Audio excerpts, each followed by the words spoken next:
Salam alaikum, bonsoir. Algérie, les syndicats autonomes s'affirment. C'est le titre de l'émission d'aujourd'hui. Mais avant cela, j'aimerais rappeler qu'aujourd'hui, nous commémorons le 46e anniversaire de l'assassinat de Karim Belkacem, lâchement assassiné le 18 octobre 1970 à Francfort dans un hôtel en Allemagne, étranglé avec sa propre cravate par un voyou sur l'ordre de ceux qui avaient volé l'indépendance au peuple algérien et qui tuaient, qui emprisonnaient, qui exilaient tous ceux qui tentaient d'empêcher leur mainmise sur tout le pays. Karim Belkacem a été l'un des plus grands leaders révolutionnaires de la guerre de libération nationale. Un leader immense. Il faudrait écrire toute une bibliothèque pour décrire tout ce qu'il a fait, toutes les actions qu'il a entreprises en faveur de la libération dans ce pays, dans son pays. Nous traitons donc aujourd'hui de l'appel à la grève. C'est une grève d'essai en quelque sorte, lancée par 17 syndicats autonomes qui semble avoir très bien marché, nous dit-on. Et donc nous allons en parler avec nos invités qui seront le syndicaliste Snapap Meziane Merian, le syndicaliste Abdelrahman Rabi', le président de l'UDS Karim Tabou. Aujourd'hui, loi relative à la retraite, la grève largement suivie dans l'éducation et la santé. Par Hajar Ginanfa. El Watan, les syndicats autonomes renouent avec la protestation, la grève diversement suivie. Par Fatima Arab. Tamourt, grève de 2 jours massivement suivie. Par Massidida.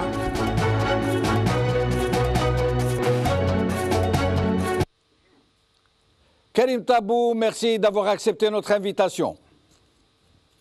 Merci Jamal, merci à chaque fois pour avoir ouvert ces tribunes pour le débat social, pour le débat des manifestations et puis de l'action des syndicats. Merci Karim Tabou. Donc j'ai voulu commencer par Karim Tabou pour d'abord avoir une lecture politique de cet événement qu'a été cette grève des 2 jours avant d'essayer d'en faire la lecture syndicale, la lecture du terrain. À votre avis, c'est peut-être la première fois qu'une telle grève décidée à la toute dernière minute, quasiment à la volée, et dont tout le monde pensait qu'elle allait échouer, a d'une façon ou d'une autre, disons, bien marché, a été suivie assez massivement, disons. C'est Jamal, d'abord bonsoir et puis bonsoir à tous les invités. Moi je pense que par prudence et par expérience, c'est sûr, il faut encourager l'action des syndicats, il faut toujours se féliciter de ces Algériens qui ont une âme vivante, qui sont là, qui s'indignent, qui sont en colère, qui protestent. Mais l'action syndicale, comme d'ailleurs l'action politique, souffre de beaucoup d'insuffisances. Ce qui se passe sur le front social, autant il est encourageant, il est à encourager, bien sûr, mais les syndicats, les syndicalistes en Algérie, à l'instar des militants politiques, devront absolument surmonter quelques des faux clivages, quelques des archaïsmes qui comprennent nous tous, que nous soyons dans un syndicat ou que nous soyons dans un parti politique. Je vais émettre avec beaucoup de modestie une critique vis-à-vis de l'action des syndicats. Nous devons absolument travailler ensemble pour nous émanciper du syndicalisme corporatif, c'est-à-dire que assez souvent, les syndicats ont fait des efforts et personnellement je me félicite et je félicite le travail de pédagogie de syndicats très puissants qui est fait pour faire converger les syndicats, créer des coordinations, fixer des objectifs communs, parce que depuis toujours, l'administration a toujours construit ses plans, ses scénarios, ses ripostes sur le fait que le mouvement social, le mouvement ouvrier, le mouvement syndical était divisé. Le deuxième, il est absolument nécessaire que le syndicalisme s'émancipe au rang de syndicats qui demandent des libertés. Il n'est pas possible dans un pays d'espérer que les conditions sociales de population ou les conditions sectorielles dans un domaine quelconque puissent se développer dans l'absence d'un développement politique, social, économique. Le développement est un tout. Et le syndicalisme, il est étroitement lié à la question des libertés. Ce ne sont pas seulement les questions liées à l'amélioration des conditions sociales, des salaires et autres revendications qui améliorent le cadre de vie, le cadre de travail, mais le syndicalisme doit absolument prendre l'allure d'une pensée sociale, politique qui revendique en premier lieu les libertés. Parce que sans les libertés, sans le droit, sans la citoyenneté, on peut toujours mener des actions. Mais Karim Tabou, est-ce que justement, vous faites bien de préciser cet aspect des choses. Justement, au point où nous allons, ce n'est pas seulement une question de développement, mais avec la dégradation du pouvoir d'achat qui se profile à l'horizon, avec le plan d'austérité qui est déjà annoncé à grand renfort d'articles de presse par ailleurs, avec l'emploi qui va subir les contre-coups du manque à gagner qui sont dus à la dégringolade des prix du baril. Est-ce que vous ne pensez pas que le moment est peut-être venu que les syndicats et l'opposition politique fassent jonction pour essayer justement de faire face et ne pas laisser le vide, le désert politique s'installer et laisser la place éventuellement à une quelconque violence? Moi, personnellement, si Jamal, vous avez dû remarquer dans toutes les interventions, j'ai toujours plaidé pour le rassemblement des forces du changement qui sont présentes sur le terrain. Je suis personnellement allergique à ces approches d'addition de sigles, de rencontres de salon qui finalement, à l'épreuve des événements politiques et des événements sociaux, on a bien vu que les méthodes n'étaient pas efficaces. Je pense aujourd'hui, devant justement les impacts négatifs de tout ce qui va arriver comme conséquence de la mauvaise gestion, de l'improvisation et surtout de la diminution des recettes, ce qui va affecter d'une manière très très forte la vie des Algériens, autant sur le plan des salaires que le pouvoir d'achat, que la gestion des retraites, que la gestion des carrières, que les promotions, tout ça est un tout. Mais si les Algériens, si les syndicats, si les travailleurs se bornent dans une logique sectorielle et qu'ils engagent toutes leurs énergies dans j'allais dire, des revendications, dans une logique de revendicative vis-à-vis des ministres, vis-à-vis des administrations, sans que cela ne prenne l'allure d'un projet national de changement qui demande tout simplement l'accès des Algériens aux libertés. Toutes les libertés. Les libertés sont indivisibles. Les droits d'homme sont indivisibles. Il n'est pas possible d'espérer dans un pays une quelconque promotion citoyenne, démocratique, politique, si on n'intègre pas dans nos têtes que les droits politiques, les droits sociaux, les droits économiques sont unis et ne sont pas divisibles. Et à à partir de là, nous allons, nécessité historique en tout cas oblige. On n'est pas dans des choix. On n'est pas dans des choix de nous voir ou de discuter ensemble. On est dans les obligations historiques de nous retrouver dans des luttes de terrain. Que nous soyons syndicalistes, que nous soyons étudiants, que nous soyons politiques, nous sommes en tout cas devant des choix de l'histoire. Et si Jamal, je vous apprends à rien, notamment à vous, vous avez une expérience extraordinaire. Je pense qu'aujourd'hui, les Algériens vont devoir choisir entre deux rangs. Soit ils vont être les acteurs de l'histoire et ils vont tout simplement s'occuper de leurs affaires, se réapproprier leurs propres affaires. Sinon, ils vont devenir de simples jouets, excusez-moi l'expression, de vulgaires jouets de l'histoire. Et à partir de là, ça va être difficile sur tout le monde. Karim Tabou, restez avec nous. Je vais revenir à vous dans un instant pour vous demander justement de nous dire comment s'organiser pour aller vers cette mobilisation dont vous parlez, pour faire face à ces nécessités historiques, faire face à ces interpellations de l'histoire, pour recouvrer ces droits dont vous nous parlez. Je reviendrai à vous dans un instant. Et si nous vous perdons, nous allons vous rappeler tout de suite. J'accueille à présent Abdelrahman Rabia. Merci d'être avec nous, Abdelrahman Rabia. Je vous en prie, tout l'honneur est pour nous. Merci. Alors, vous êtes syndicaliste, donc vous faites... quel syndicat, rappelez-nous, s'il vous plaît? Donc, je suis du syndicat du SNAPAP. Je suis membre de la Confédération Générale Autonome des Travailleurs en Algérie, la SIGATA. Alors, d'abord un bilan de ces 2 journées de grève. Comment vous les estimez?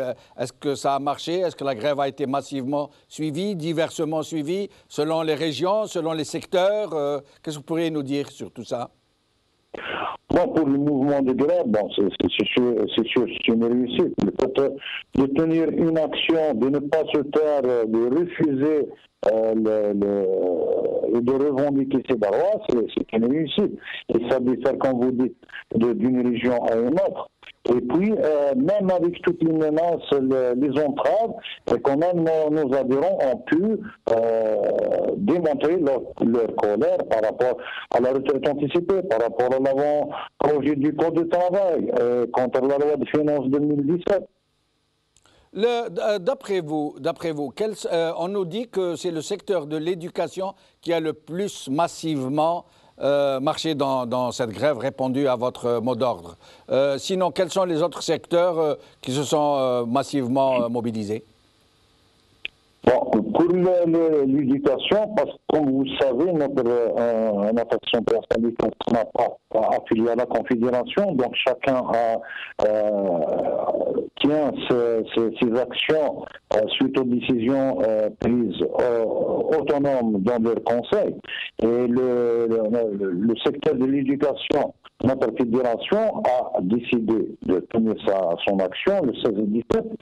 Et en même temps, il y a d'autres syndicats sectoriels de l'éducation qui ont tenu, c'est tout à fait normal que leur grève marche et donne un impact aussi important. Et pour les autres secteurs, bon, nous avons aussi le secteur de la santé qui a tenu une action de protestation devant leur ministère avec les représentants des différentes wilayas. Nous avons aussi le secteur des APC qui ne cesse depuis plus de 6 mois, une grève cyclique de 3 jours qui est suivie d'une marche. La dernière à Bijaya en date du 26 et la prochaine le 31 à Tizi Ouzou. Et vous pensez que cette expérience que vous venez de mener à bien, disons, pourrait servir de plateforme, disons, d'action pour les prochaines actions que vous allez entreprendre?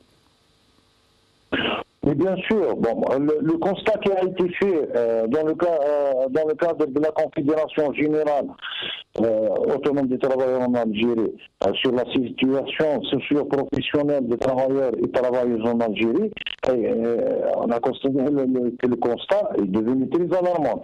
Surtout après avoir imposé la loi de finances 2017 qui est confectionnée sur des mesures d'austérité et de misère par Al-Touchara, l'approche des Algériens, l'approche de 6 ouvriers. Les Algériens sont confrontés actuellement à un malaise, une situation imposée par la prise des décisions, sont impliqués les vrais acteurs de la société civile. Aujourd'hui, les droits sont bafoués, les libertés sont confisquées, le pouvoir d'achat il ne cesse de se dégrader de jour en jour. Une université loin d'être... Qu'est-ce que vous pouvez faire contre le pouvoir d'achat qui va de toutes les façons se dégrader, quelles que soient vos actions, celles que vous allez mener, puisque il y a une baisse énormissime des ressources du pays, des ressources hydrocarbures, les seules quasiment du pays. Comment faire pour ne pas empêcher ce pouvoir d'achat de se dégrader de toutes les façons? Actuellement, on est en train de dénoncer la politique de replâtrage que le gouvernement algérien tient. Il essaie de faire une politique de façade vis-à-vis de l'étranger, de l'international, pour se montrer qu'il est un bon gestionnaire, contrairement à ce qui se passe, contrairement à ce que nous vivons, nous les Algériens, les vrais Algériens. En Algérie, il n'y a eu jamais, je ne pense pas qu'il y a une crise en Algérie. Pourquoi? Tout simplement, quand le pétrole a atteint le haut niveau, les Algériens n'ont pas bénéficié. Et la même chose, la preuve, on dit qu'on est en pleine crise et on invite des chanteurs avec des milliards. Il y a des projets terminés et sont fermés. Donc je ne vois pas réellement une crise en Algérie. Oui, mais il y a une baisse drastique des ressources. Mais sinon, alors les syndicats appellent à une refonte négociée du statut de la fonction publique, nous dites-vous. Qu'est-ce que vous voulez dire au juste refonte négociée du statut de la fonction publique? On revendique la révision du statut général de la fonction publique. Notamment, quel point au juste, quels points centraux au juste? Par exemple, les lacunes qu'il y a dans le statut de la fonction publique, ils font référence à la généralisation du travail précaire. D'où ils disent que même si le contractuel cumule 10 années d'ancienneté, il n'ouvre pas le droit à la titularisation. D'accord, oui. Restez avec nous, Abdelrahman Rabia, je reviens à vous dans un moment. Karim Tabou, vous nous parliez tout à l'heure donc de la nécessité d'organiser une vraie mobilisation qui soit concertée, qui soit intelligente, qui ait une vision. Qu'est-ce que vous voulez dire au juste? Ce que je veux dire, c'est que en tout cas les gens qui ont conscience et qui souhaitent faire évoluer le pays vers la démocratie devront cesser de se mentir. Je vais peut-être être sévère avec moi-même, mais également avec le débat. Je pense que nous, les Algériens, on se fait plaisir d'user de concepts qui n'ont absolument aucun ancrage chez nous. Parce que quand j'entends autant dans les médias que dans la classe politique, les gens parlent de loi de finances. Il n'y a pas de loi, il n'y a pas de finances en Algérie. Et quand j'entends parler avec tout le respect que j'ai pour les syndicats, je ne suis pas nihiliste. Quand j'entends parler de la fonction publique, dans ce pays, il n'y a ni fonction ni public. Parce que la réalité de tous les jours est que dans ce pays, on nous apprend, on fait semblant de ressembler aux autres, c'est-à-dire on fait une tripartite, on fait un dialogue social, on fait un usage insensé de concepts qui est ces concepts ailleurs. Ils ont un sens, ils ont un ancrage. Est-ce que la Constitution il a un sens dans ce pays? Il n'y a pas de sens à ce pays. Est-ce que la République algérienne est une république? Il n'y a pas de public dans cette République. Donc si on pose le vrai débat, Il faut absolument couper d'une manière définitive avec ce système.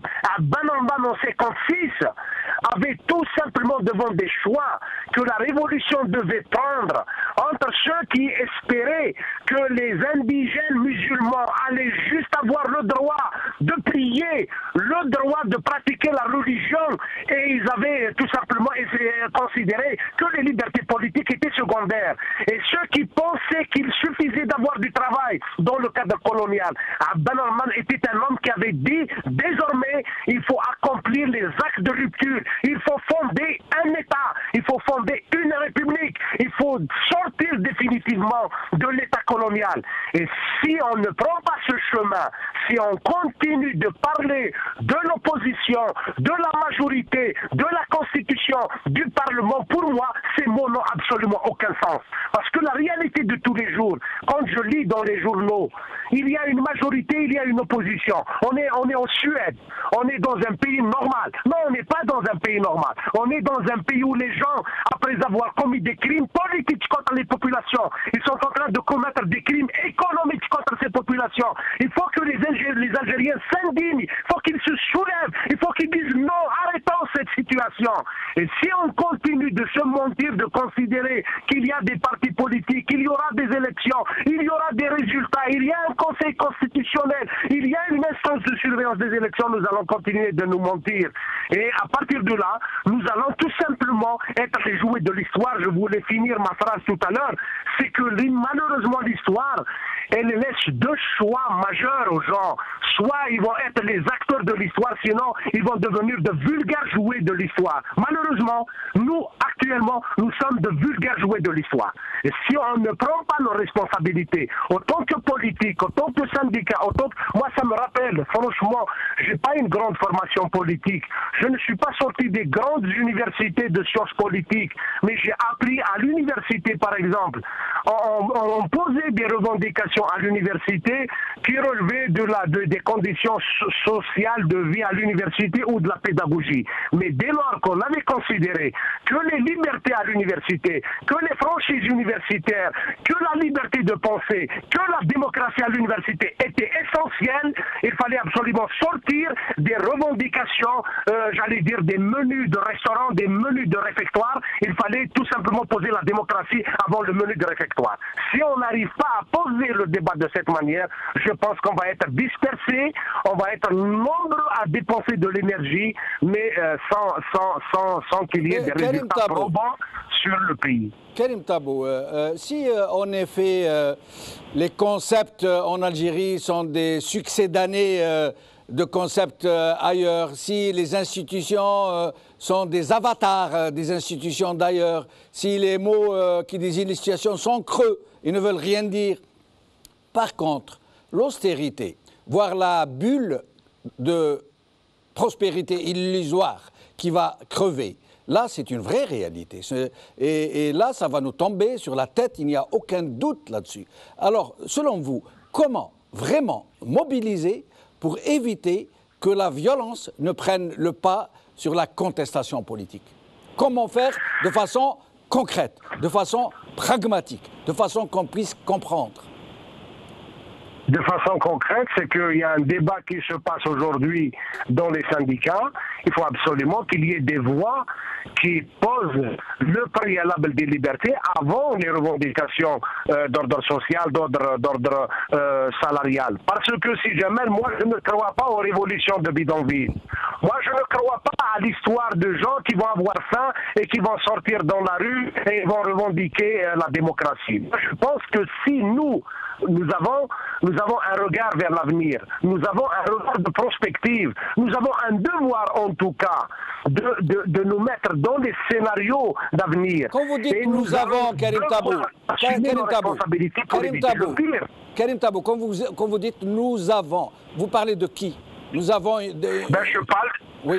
Je parle des militants politiques, je parle des syndicalistes, je parle des jeunes du Sud qui sont en train de se révolter. Ils ont passé des mois et des mois à revendiquer. Je parle des familles des disparus. Si les familles des disparus, si les chômeurs au Sud, si les universitaires, si les partis politiques, entre parenthèses, dits d'opposition, si les syndicats ne trouvent pas de l'intérêt, ne trouvent pas que la priorité serait d'élaborer sérieusement une démarche nationale de liberté, de revendication de liberté.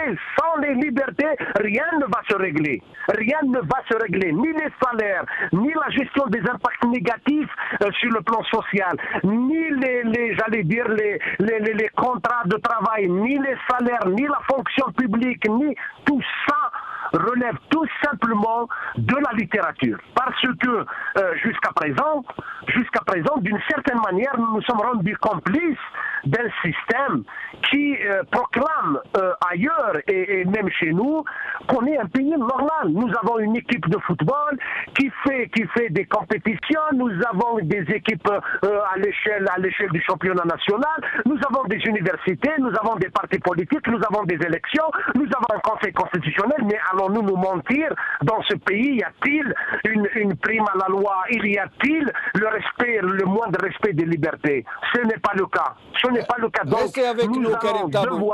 Oui, restez avec nous, Karim Tabou.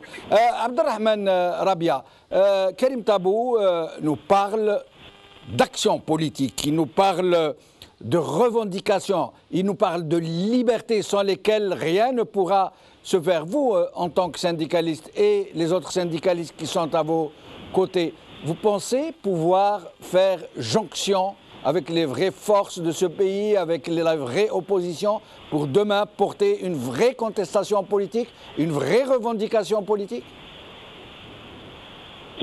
Merci. Donc, j'ai bien entendu M. Karim Tabou, il me connaît très bien. Je pense même, et c'était bien notre parcours, et dans le cadre de la Confédération et le SNAPAP, c'est le premier syndicat qui a initié, il a vu, sans l'implication de la société civile, on ne pourra rien changer, ni cette liberté, ni rien du tout, ni le Mihazanoun. Donc la Confédération, elle a plusieurs fois dénoncé les arrestations et mises en prison des journalistes, des activistes sur Internet, des chômeurs, des fermetures de chaînes de TV, de la tentative de fermeture, plusieurs fois de la maison du syndicat, à plusieurs reprises, licenciement des syndicalistes, des menaces et interdiction de se syndiquer avec nous. La dernière, ce jour même, dans la village de Gigi, dans l'enseignement supérieur, on leur interdit de rejoindre le SNAPAP. Et lors du Conseil national de la Cigata tenu le 15 octobre 2016, les affiliés ont tenu à dénoncer les manœuvres de ce pouvoir mafieux en utilisant des personnes pour déstabiliser notre confédération. Pourquoi? Tout simplement parce que c'est la seule, car la Cigata, elle reste le seul de la société civile qui s'oppose au pouvoir, à ce pouvoir sur le terrain au niveau national et international, par des campagnes et des mouvements de grève, de grève et des conférences, que ce soit nationales ou internationales. C'est le seul syndicat qui a déposé plainte contre ce gouvernement mafieux qui est siège dans les affaires des syndicats. Ce pouvoir refuse catégoriquement l'autonomie de tout syndicat ou association ou parti politique. Abdelrahman Rabia, pardon. Oui. Vous parlez des manœuvres de déstabilisation de vos actions et votre syndicat et les autres syndicats qui sont avec vous parlent beaucoup des syndicats clonés, comme vous les appelez, et surtout de la fameuse UGTA, le plus grand syndicat du pays, dont vous dites, vous et vos amis, dont vous dites que ce syndicat est devenu un syndicat maison au service du pouvoir qui ne sert plus les intérêts des travailleurs. Vous pensez vraiment cela? Bon, pour l'UGTA, en tant que syndicaliste, je n'aime pas parler de l'UGTA, parce que l'UGTA, c'est un appareil Je défie ce pouvoir qui laisse les gens s'exprimer et nous allons démontrer que le seul syndicat représentatif en Algérie, c'est bien le SNAPA et la Confédération Générale.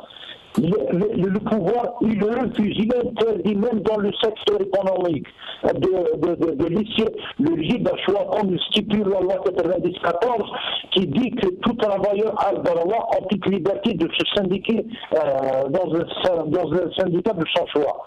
Maintenant, le pouvoir, s'il veut, parce que réellement on ignore quel barème utilise ce pouvoir pour dire qu'il est représentatif. Pour ce qui concerne le clonage, oui, on est le premier syndicat à avoir imposé un clonage avec un député hors que la loi 94 interdit à celui qui n'a pas qui n'est pas fonctionnaire, il n'a pas le droit de syndicat. Or, un député, il n'est pas fonctionnaire. Restez avec nous, Abdelrahman Rabia. Je suis désolé de vous interrompre. Nous recevons à présent Meziane Merian, syndicaliste SNAPAP. Merci d'être avec nous, Meziane Merian. Merci, bonsoir à vous. Bonsoir. Alors, votre bilan de ces 2 journées de grève?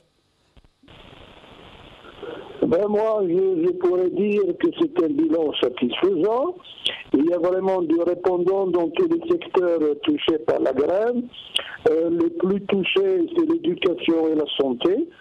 Moi, je dirais que c'est un bilan vraiment très satisfaisant. On dit que ce sont seulement les grandes villes. On dit seulement que ce sont les grandes villes qui se sont mobilisées, que dans les petites villes, le mouvement n'a pas été très bien suivi. Vous confirmez? Pas du tout. Tout à l'heure, lorsqu'on faisait le bilan, on recevait des coups de fil de toutes les villes du pays avec une caméra d'une télévision branchée et qui voyait en direct les résultats qui arrivaient. Maintenant, le pouvoir central, comme à ses habitudes, il est en train de faire la guerre des chiffres. Loin de toute surenchère, loin de toute guerre des chiffres, lorsqu'on est un vrai responsable, il suffit qu'une école soit bloquée, qu'un hôpital soit bloqué pour qu'on se mette de la partie pour négocier, pour trouver une solution. Or, ce qu'on constate actuellement, c'est l'inverse. Aujourd'hui, ils ont invité la commission parlementaire de la paix à inviter les syndicats qui ne sont pas grévistes et non pas les syndicats grévistes. Donc, encore une fois, c'est une fuite en avant. Est-ce que vous considérez que ce sont des manœuvres ou est-ce que ces syndicats ont aussi droit à la parole et qui sont peut-être plus représentatifs que vous? On ne disconvient pas. On ne peut pas être contre la venue des syndicats non grévistes à la paix, mais pourquoi, encore une fois, isoler, diaboliser les syndicats qui ont appelé à la grève? Pour le bon sens, lorsqu'on veut faire un débat contradictoire, lorsqu'on veut enrichir un dossier, on doit entendre différentes sons de cloche et non pas des sons qui vont dans le même sens que le gouvernement. Et vous n'avez pas été invité du tout? Vous n'avez pas été invité du tout? Comment? Vous n'avez pas été invité du tout? Pas du tout. Et dites-moi, Meziane Merian, maintenant que vous avez fait une démonstration de force, que vous avez montré que vous ne parlez pas en l'air, que vous êtes suivi, que vous avez de très nombreux salariés syndiqués qui vous suivent, qui obéissent à vos mots d'ordre, qui suivent du moins vos mots d'ordre, est-ce que vous pensez que maintenant on va tenir compte de votre présence? Vous savez, est-ce qu'ils vont tenir compte de notre présence? Notre pouvoir central a toujours agi ainsi, à sa guise, en quelque sorte, mais je ne pense pas qu'il puisse... vous savez, le système politique algérien, pour le dire, lorsqu'il y avait une pression de l'extérieur, 2011-2012, avec ce qu'on a appelé l'Arabie à l'Arabie, tellement qu'il y avait une pression tout autour, tellement qu'il y avait des manifestations. Vous savez qu'on a été reçus par la commission Ben Salah. On a fait nos humbles propositions politiques, économiques. Et d'ici là, tout est bloqué. Pas d'invitation à la tripartite, pas d'invitation à la discussion des dossiers qui concernent la fonction publique où on existe et on force.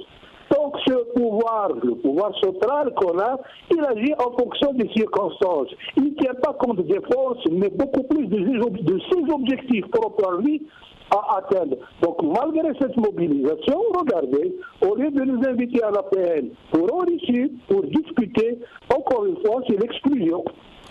Tout à l'heure, j'ai cru comprendre de l'intervention de Karim Tabou que la mobilisation doit être encore beaucoup plus large, j'allais dire, qu'elle devrait consister à revendiquer véritablement un vrai recouvrement de vraies libertés, d'une vraie représentativité, de vraies institutions d'un pays à la limite normal, aller vers l'instauration d'un État normal, d'un État de droit. Et vous pensez que en l'état où nous nous trouvons aujourd'hui, vous pensez qu'il est possible de faire jonction entre les forces de travailleurs et le politique, puisque de toute façon l'un et l'autre ne devraient pas être séparés, j'allais dire? Il y a vraiment une nécessité d'unir ces forces, que ce soit politiques ou syndicales. Mais pour autant, il faudra aussi que les politiciens jouent leur rôle. Il ne faut pas que les syndicats soient délaissés et utilisés comme marche-pied pour arriver au pouvoir. Il faudra les associer à toutes les démarches qu'ils entament.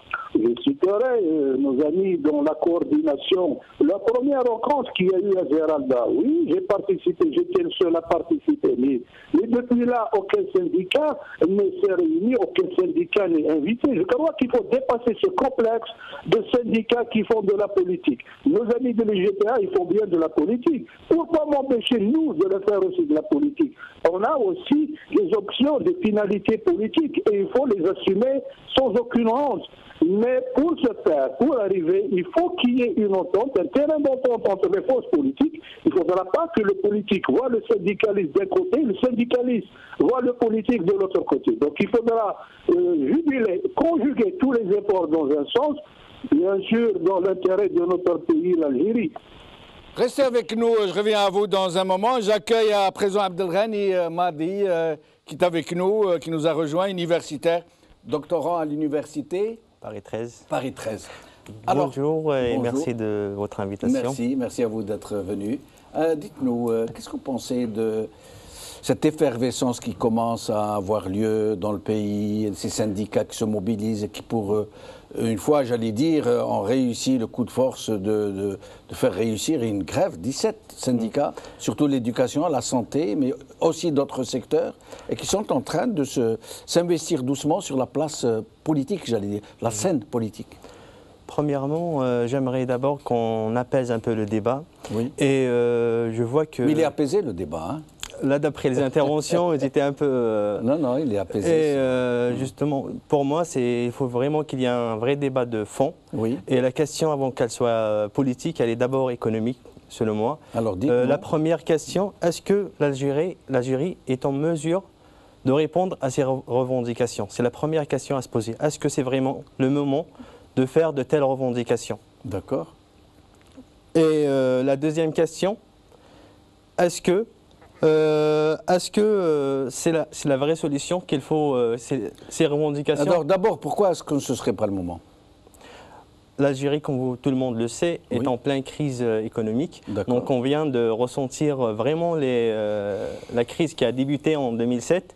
Mais la crise, est-ce qu'elle est du fait des travailleurs, elle est du fait des citoyens, ou est-ce qu'elle est du fait, disons, du gouvernement, de l'État, ou du moins l'entité qui se prétend telle? Je pense que ni l'un ni l'autre. Mais pour moi, elle est due à la vulnérabilité de notre économie, et elle est tributaire aux ressources naturelles. Donc, mais à un certain moment, les ressources étaient très fortes. Le baril valait de l'or, si je peux dire. Il y avait des rentrées, il y a eu quasiment presque 1000 milliards de dollars en 22 ou en 23 ans. Mais à côté, il n'y a pas vraiment de politique faite, mais il y a uniquement Justement, il n'y a pas de politique économique rationnelle. C'était une gestion à la Gaudi au jour le jour. Exactement. C'était du bricolage politique, on peut dire ça, c'était du bricolage. Oui. Et on cherchait plutôt à acheter la stabilité sociale. D'accord. Et non pas... La stabilité sociale ou la paix sociale à tout prix? c'est à peu près ça, la paix sociale à tout prix. Donc on gérait les urgences. Et à force de gérer les urgences, on oublie l'urgence de l'essentiel. Donc on s'intéressait plutôt aux urgences qu'à l'essentiel. Et c'est un vrai problème dans notre gouvernement. Et à votre avis, maintenant, avec l'austérité qui est quasiment annoncée, hein, il y a des chiffres qui sont déjà sortis qui annoncent que la loi de finances 2017 sera dure, qu'il y aura vraiment des serrages, si je peux dire ainsi, qu'il y aura des réductions de dépenses publiques, qu'il n'y aura plus de recrutement dans la fonction publique, qu'il y aura peut-être même le dégraissage du mammouth, comme le disent certains, que peut-être même nous allons vers du moins une réduction, si ce n'est une suppression des soutiens des prix des produits de première consommation. Qu'est-ce que vous en pensez de tout ça? Oui, je pense que vraiment, il faut penser, la première chose, à diversifier la production plutôt qu'à augmenter les salaires ça et là. Oui. Et ça ne va pas résoudre les problèmes. Et on risque l'année prochaine, on va reparler sur le même sujet avec les mêmes syndicats. Donc ça va pas résoudre le problème. Et vous pensez que vous pouvez diversifier la production en très peu de temps, comme ça, à court terme? C'est des stratégies structurelles. Donc ça ne peut pas se résoudre en 1 an, 2 ans, 3 ans. Oui. D'abord, c'est dû de un par rapport au système éducatif algérien. On est plutôt centré sur l'État. On attend tout de l'État, donc il y a une certaine assistanat. Oui. Il n'y a pas beaucoup d'universités privées, ni d'écoles de commerce en Algérie, ni des écoles privées. Donc il y a beaucoup de contractuels qui se trouvent actuellement sans emploi, parce que d'un côté, il n'y a pas une certaine liberté dans le côté privé, donc il n'y a pas beaucoup une création d'institutions de production de connaissances privées. Et de l'autre côté, on produit plus d'enseignants que de postes. Donc c'est normal qu'il y ait... Restez avec nous, on va demander à Tabou son avis, ce que vous venez de nous dire. Karim Tabou? Oui. Alors voilà, donc Abdelghani m'a dit, vous l'avez entendu? Oui. Si vous voulez commenter. Vous savez, moi, personnellement, d'abord, je le salue, et puis avec tout le respect que j'ai pour les opinions qui peuvent parfois ne pas être les miennes. Mais en tout cas, toutes les réformes politiques ou sociales ou économiques, et Dieu seul sait que les Algériens, s'il y a bien le mot qu'ils avaient entendu le plus ces dernières années, c'est le mot des réformes. Et pour moi, il n'est pas possible d'espérer une réforme qui va avoir des résultats positifs sans l'adhésion de la population. Par conséquent, il ne peut pas y avoir d'adhésion de la population sans la démocratie. Seules les institutions représentatives, seules de vraies représentations politiques et sociales sont capables de dégager des contrats d'entente, des contrats de gestion des problèmes du pays.